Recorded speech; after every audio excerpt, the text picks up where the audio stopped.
for Limerick. Ball went by referee Pat Horan of Offaly there. He's well used to these big match days. As Waterford send it down on top of their full forward, who has a chance of a score in the goal! Seamus Prendergast! Not even 2 minutes gone and Seamus Prendergast has rattled the Limerick net. Mark Foley, man of the match against Cork, one of the very best hurlers in the game. Looking for the unrelated Barry Foley. Beautifully taken out of the air by Páirc Uí. Fergal Hartley again. He's a good target man on the 40 to that kind of ball coming in. And John Milan has a lot of pace and he's got round Brian Geary. Milan goes for his goal. That's beautiful hurling. What a start by the youngster. 4 minutes gone and he can do no wrong. Waterford on top. Everything going well for them. Tom Feeney comes through. Such a good hurler. So consistent for Waterford. To Dan Shanahan. To John Milan.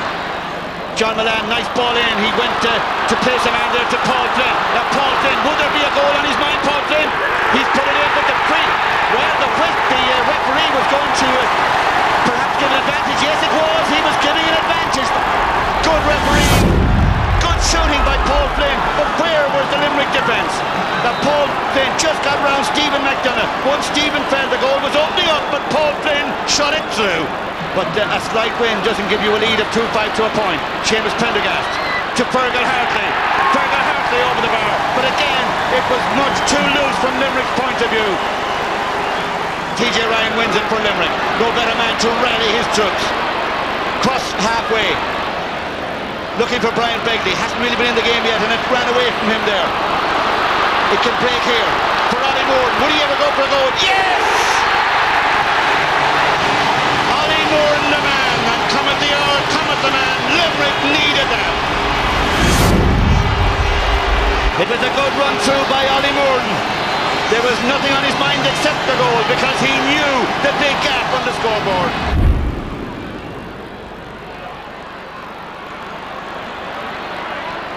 Barry Foley, nicely hooked there by the right half back James Murray.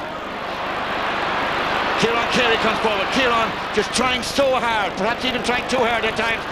It's beaten out towards James Butler, but James O'Connor there for Waterford, so too. Paul O'Grady for Limerick, striking. Is there a deflection there? Landis plays it out. He saw the big man coming in. He knew it was the sensible thing to do. Waterford trying to get it out. Limerick trying to get it in. It's hard hurling. And the ball is to the net by James Butler. He got one against Cork. He's got one against Waterford. It was so badly needed by Limerick.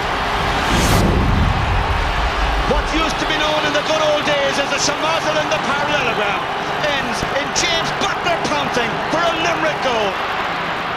Hurled away by Tom Feeney towards Johnny Brenner. But there's a fresh spring now in Limerick's step. James Butler, he's got a lot of speed to Owen O'Neill. Well, it ran away from him, but he did well to recover it. Good work here by Owen O'Neill. He slipped it through in front of the goal.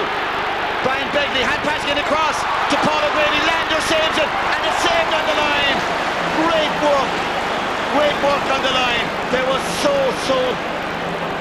nearly another Limerick goal there, and it was Brian Flannery who proved the hero. First Landers and then Flannery. What an act of heroism. Paul O'Grady stands over the 65. Good free taker, doesn't bother him the range. Dropping towards Begley. He's got it in his hand. Begley goes for it. Begley! Watch big Brian Begley, the young Mungret master, hit the net.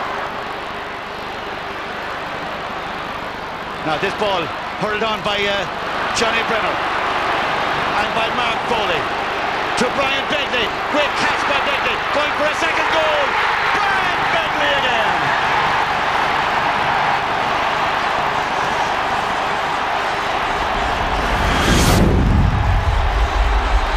Now this is a tough phase of the game for Sean Cullinan, the Waterford fullback, who has been injury plagued in his career in recent years, and you just wonder, can he stand the pace against the young man, the young lion is Brian Begley.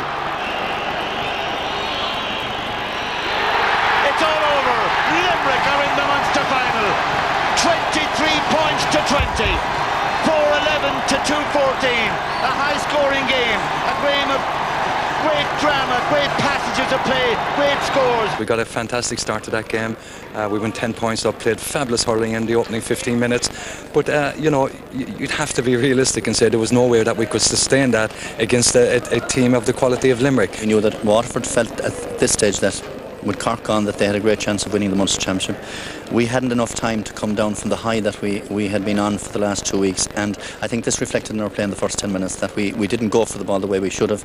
We didn't contest high balls, we left loose players around the place, and it suddenly dawned after 10 minutes when we were, I think, 2-6 to point down that we were